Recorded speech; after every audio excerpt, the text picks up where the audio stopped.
नमस्कार, बहुत स्वागत आपका मारो राजस्थान में। मैं हूं आपके साथ श्रुति श्रीवास्तव। बड़ी खबर की शुरुआत करते हुए पाली से आपको बताते हैं कि झोला छाप डॉक्टर के इंजेक्शन से मौत पर हंगामा बरपा है। जी हां, पोते की मौत के सदमे से दादी की भी मौत हो गई है। परिजनों और ग्रामीणों ने पुलिस चौकी का घेराव कर लिया है। अवैध क्लिनिक संचालकों के खिलाफ यह एक्शन की मांग की जा रही है। बड़ी तस्वीरें आपको दिखा रहे हैं और बड़ी तादाद में देख सकते हैं आप कि किस तरह लोगों का जमावड़ा लगा हुआ है। पुलिस चौकी के बाहर ये घेराव किया गया है। एसआई को हटाने की भी प्रदर्शनकारियों की तरफ से मांग हो रही है। झोला छाप डॉक्टर के इंजेक्शन से तबियत बिगड़ी थी। पाली अस्पताल ले जाते समय छात्र की मौत हो गई थी और छात्र की मौत से सदमे में आ गई उसकी दादी और दादी की भी मौत हो गई। उसके बाद से लगातार आप देख सकते हैं प्रदर्शनकारियों के द्वारा ये प्रदर्शन चौकी के बाहर किया जा रहा है। सिरियारी थाना क्षेत्र के जोजावर कस्बे की ये पूरी घटना है। अवैध क्लिनिक में एक झोला छाप डॉक्टर ने इंजेक्शन लगाया छात्र को, जिसकी उसकी तबियत बिगड़ी। ले जाते समय हॉस्पिटल छात्र की मौत हो गई। मौत की खबर जैसे ही घर वालों को मिली, दादी को जैसे पता चली, दादी भी सदमे में आके उनकी भी मौत हो गई। उसके बाद आप देख सकते हैं बड़ी तादाद में प्रदर्शनकारी चौकी के बाहर खड़े हुए हैं। इंसाफ की मांग और जो भी इसमें दोषी है उसके खिलाफ एक्शन भी करने की मांग की जा रही है। और अब चलिए बड़ी खबर आपको भिवाड़ी से आतंकी नेटवर्क से जुड़ी हुई बताते चले, जहां Jaipur range IG Anil tank का बड़ा बयान सामने आया है। दिल्ली पुलिस ने इनपुट अभी नहीं शेयर किए हैं, ऐसा कहना है अनिल टांक का, जो कि आईजी है जयपुर रेंज। मेवात और एनसीआर इलाके की विशेष निगरानी की जाएगी। सेफ जोन में आतंकी जैसा कोई खतरा नहीं है। भिवाड़ी से 6 संदिग्ध को पकड़ा जाना चिंताजनक भी माना जा रहा है और मामले की गंभीरता से जांच करेगी राजस्थान पुलिस। बड़ी खबर आपको बता रहे हैं भिवाड़ी से, जहां पर आतंकियों की गिरफ्तारी को लेकर एक बड़ा बयान जयपुर रेंज आईजी के द्वारा दिया गया है। उन्होंने साफ तौर पर कहा कि मामले की गंभीरता से जांच की जाएगी। दिल्ली पुलिस ने इनपुट अभी शेयर नहीं किए गए हैं। मामले की गंभीरता से जांच होगी। राजस्थान पुलिस इसको गंभीरता से लेते हुए इसमें हर एक कड़ी में कार्रवाई की जाएगी। भिवाड़ी से 6 संदिग्धों का पकड़ा जाना ये राजस्थान के लिए बड़ी ही चिंताजनक बात है। सेफ जोन में फिलहाल बताया गया है कि आतंकी जैसी कोई यहां पर खतरा नहीं है, इसलिए आराम से लोग वहां पर रह सकते हैं। मेवात और एनसीआर इलाके की विशेष निगरानी की जाएगी।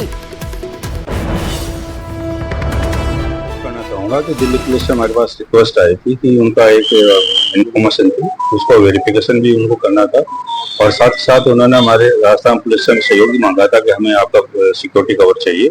तो उस संदर्भ में हमने यहाँ भिवाड़ी के तोपान के थाना क्षेत्र में उनको सिक्योरिटी कवर हमें दिया था और वहाँ पर बताते सस्पेक्ट्स हैं कुछ, उनके पास जो इन्फॉर्मेशन थी हमसे ज्यादा उन्होंने शेयर नहीं की थी, बट सस्पेक्ट्स के बारे में ये कि यहाँ पर आए हैं, कुछ इनके बाद जानकारी उसको हमें अरेस्ट करने की कार्रवाई हम करेंगे इसके प्रकार के बाद इन्फॉर्मेशन आए। और चलिए अब बात झुंझुनू से इस वक्त की बड़ी खबर की कर लेते हैं, क्योंकि वन विभाग की टीम पर हमला हुआ है झुंझुनू में। 1 महीने में दूसरी बार है जब लकड़ी तस्करों ने वन विभाग की टीम पर हमला कर दिया है। काशीपुरा में वन विभाग की टीम को घेर कर उनके ऊपर पत्थर बरसाया गया। फिलहाल ये तस्वीरें हम दिखा रहे हैं, ये वन विभाग टीम की ये गाड़ी है जिनके ऊपर लकड़ी जो तस्कर हैं और जिन्होंने घेर कर वन विभाग की टीम को और उनके गाड़ियों के ऊपर पत्थर बरसाए गए हैं। हमले में फॉरेस्टर सतवीर घायल हो गए हैं। जान बचाकर फिलहाल टीम वहां पर भाग गई है। वहां से 2 नामजद समेत अन्य के खिलाफ बगड़ थाने में मामला दर्ज करा दिया गया है। लकड़ियों का बड़ा तस्कर है काशीपुर निवासी अनिल मेघवाल, जिसके कह सकते हैं कि जिसके इशारे पर ये जो लकड़ी तस्कर है वो और ज्यादा एक्टिव है और 1 महीने में 2 बार इस तरह का अटैक वन विभाग की टीम के ऊपर किया गया है।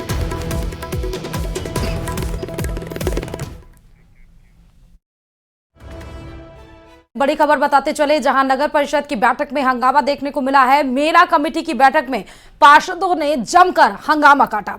आयोजन क्षेत्र के पार्षद का नाम कमेटी में नहीं होने से ये रोष प्रकट किया गया है। अब पार्षद मेला कमेटी को भी भंग करने की मांग कर रहे हैं। फिलहाल ये तस्वीरें भी हम आपको दिखा रहे हैं।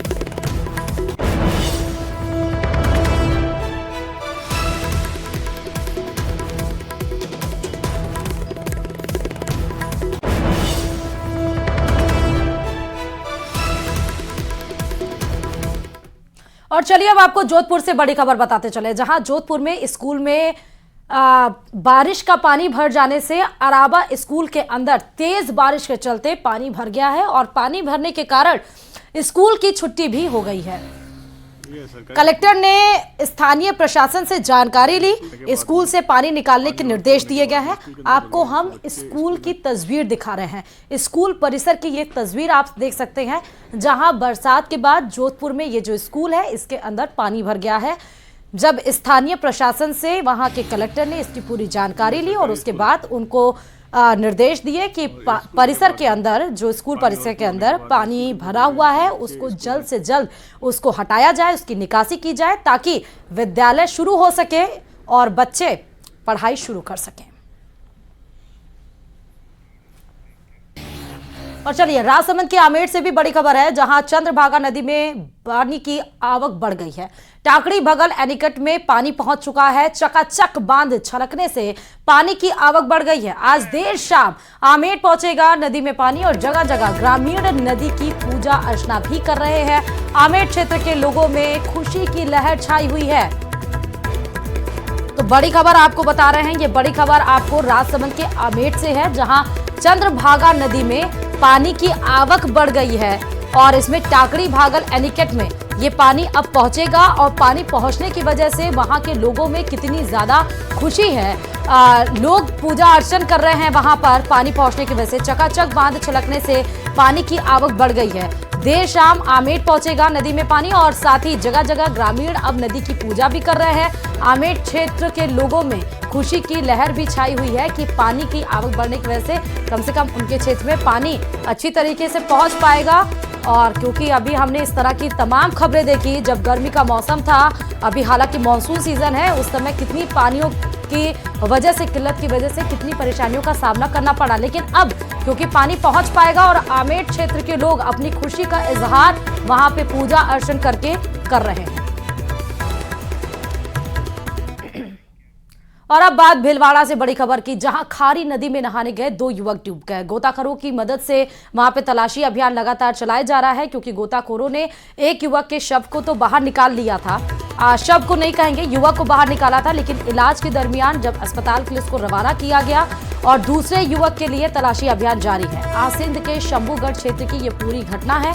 ये तस्वीरें भी हम आपको दिखा रहे हैं। फिलहाल जिस युवक को बाहर निकाला गया था, ये भी खबर आई है कि इलाज के दरमियान उस युवक की मौत हो गई है। दूसरे युवक जो नदी में डूबा था, उसकी लगातार टीम के द्वारा, रेस्क्यू टीम के द्वारा लगातार उसका रेस्क्यू जारी है। गोताखोर लगातार जुटे हुए हैं कि दूसरे युवक को भी बाहर निकाल लिया जाए समय रहते। आसिंद के शंभूगढ़ क्षेत्र की घटना है। खारी नदी में ये दोनों युवक नहाने के लिए गए थे, लेकिन नहाने गए ये युवक दुर्घटना का शिकार हो गए, डूब गए। जैसे ही सूचना लगी, गोताखोर जल्दी ही उन्होंने रेस्क्यू ऑपरेशन चलाया। एक युवक को तो बाहर निकाल लिया गया, हॉस्पिटल के लिए भेजा गया है और दूसरे युवक की तलाशी अभियान लगातार जारी है। और चलिए आप झुंझुनू से आपको खबर बताते चले, जहां सुल्ताना कस्बे में मूसलाधार बरसात का दौर जारी है। 1 घंटे की बारिश से सड़कें जलमग्न हो गई हैं, जबकि निचले इलाकों में 2 फीट तक जल भराव हो गया है। बरसात के कारण सड़कों पर जल भराव होने से वाहन चालकों को परेशानी का सामना करना पड़ रहा है। निचले इलाकों में भी जल भराव हो गया है, जिससे कई दुकानों में पानी भर गया। वहीं वार्ड 19 में पंचायत द्वारा पंप सेट से पानी निकासी की जा रही है। मौसम विभाग ने जिले के लिए 26 अगस्त तक येलो अलर्ट जारी किया है।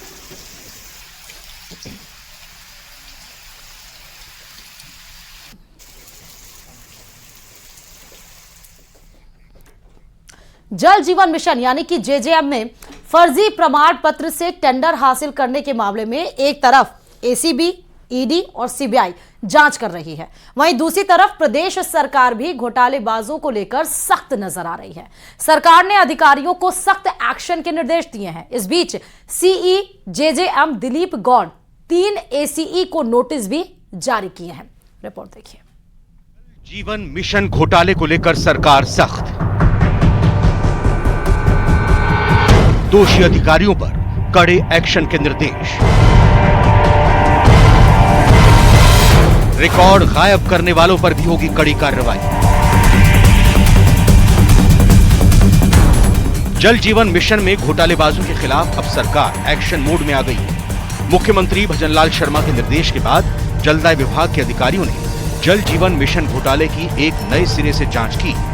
इरकॉन कंपनी से फर्जी सर्टिफिकेट जारी करने के मामले में राज्य सरकार द्वारा करवाई गई जांच में बहुत बड़े पैमाने पर गड़बड़ी पाई गई। अब जलदाय प्रशासन ने संबंधित 3 एडिशनल चीफ इंजीनियर को नोटिस जारी किए हैं। जलदाय मंत्री कन्हैयालाल चौधरी के निर्देश पर जल जीवन मिशन में घोटालेबाजों की जांच कराई गई।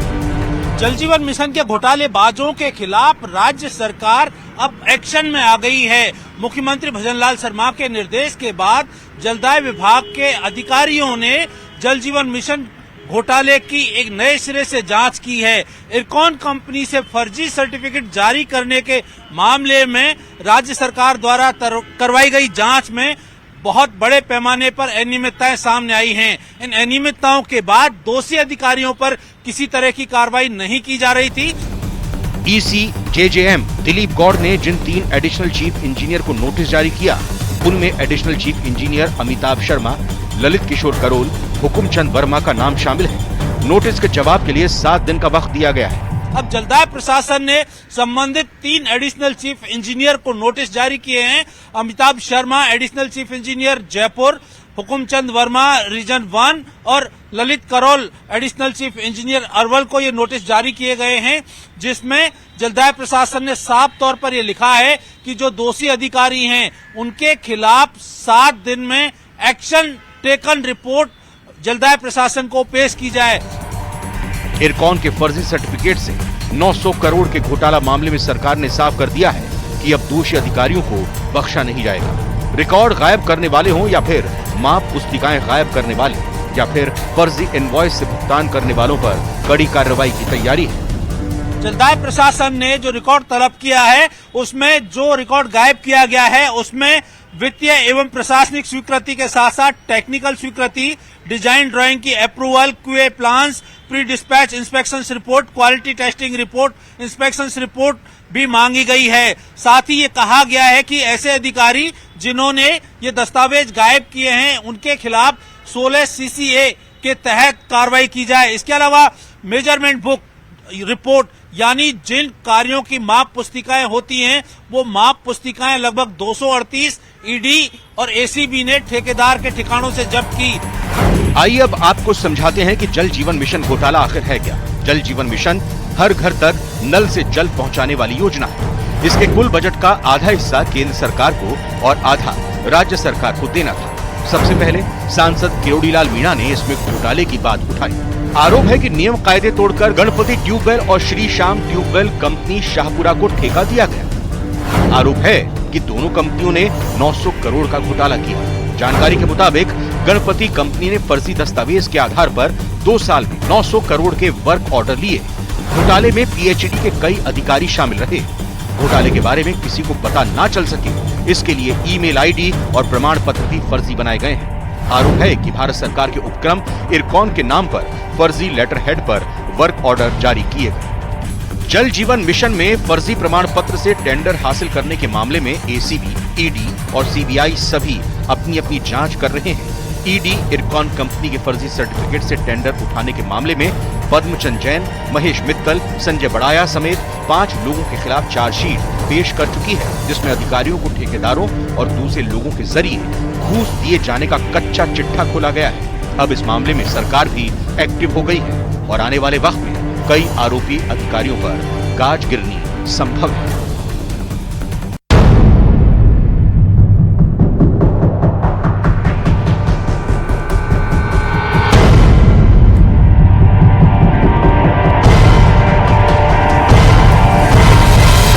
ऐसे में राज्य सरकार अब जल जीवन मिशन महाघोटाले में इरकॉन कंपनी के फर्जी सर्टिफिकेट से 900 करोड़ के जो टेंडर जारी किए गए थे इसकी विस्तृत और संपूर्ण जांच करवा सकती है, क्योंकि अभी तक सिर्फ सैंपल जांच हुई थी जिसमें बहुत बड़े पैमाने पर अनियमितताएं सामने आई हैं।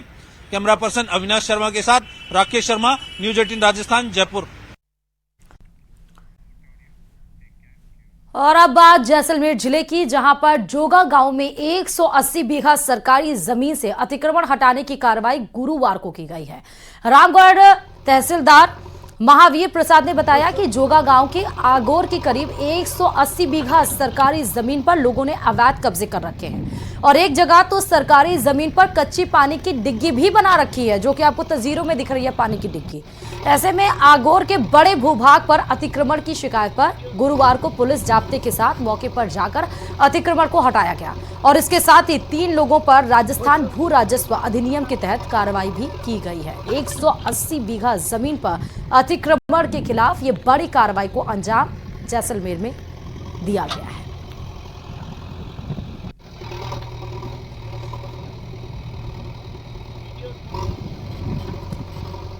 और खबर जयपुर से है, जहां राज्यसभा चुनाव को लेकर प्रदेश में से एक बड़ा अपडेट सामने आया है। दरअसल अब बीजेपी रवनीत सिंह बिट्टू की जीत तय मानी जा रही है, बस घोषणा होना बाकी है।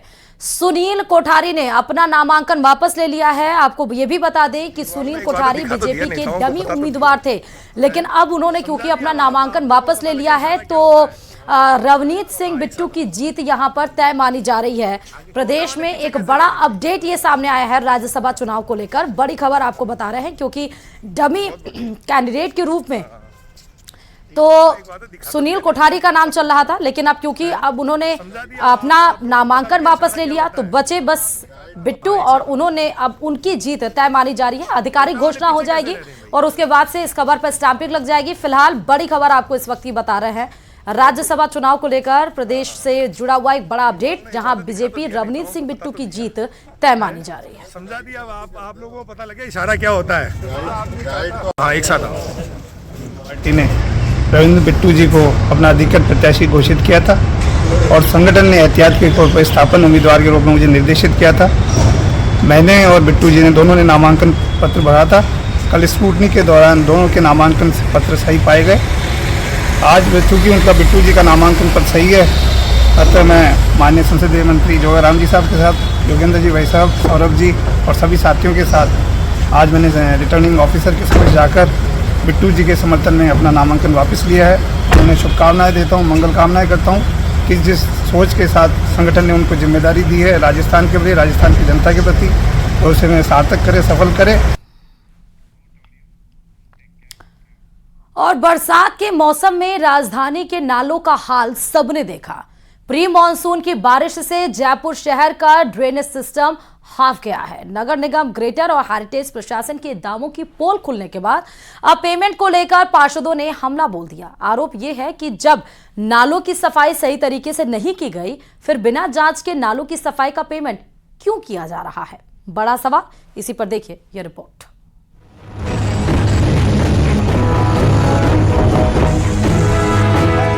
नालों की सफाई के पेमेंट को लेकर पार्षदों ने महापौर के खिलाफ मोर्चा खोल दिया। पार्षदों का आरोप है कि बरसात के मौसम से पहले दावा किया गया कि इस बार जयपुर वासियों को जलभराव की समस्या से जूझना नहीं पड़ेगा, लेकिन ऐसा नहीं हुआ। प्री मानसून की पहली बारिश में ही नगर निगम ग्रेटर और निगम हेरिटेज प्रशासन के इंतजाम बारिश में डूब गए, जिससे सभी को परेशानी का सामना करना पड़ा। अब ऐसे में बिना जाँच के नाले की पेमेंट पर पार्षदों को ऐतराज है। पार्षदों ने सीईओ से मामले की शिकायत करते हुए नालों की सफाई का पेमेंट रोकने की मांग की। पार्षदों का आरोप है कि पेमेंट नियमों के खिलाफ गुपचुप तरीके से करने की तैयारी की जा रही है, जबकि पूरा शहर नालों की व्यवस्था से परेशान है। ऐसे में बिना जिम्मेदारों पर कार्रवाई किए पेमेंट कैसे किया जा सकता है? मानसून करीब करीब निकलने जा रहा है और जयपुर अभी भी तैर रहा है भ्रष्टाचार में और पानी में। भ्रष्टाचार में इसलिए तैर रहा है कि नालों की सफाई के नाम पे हजारों करोड़ों रुपए। और चलिए इन्हीं तमाम खबरों के साथ मारो राजस्थान में फिलहाल अभी के लिए इतना ही, और देखते रहिए न्यूज़ 18 राजस्थान।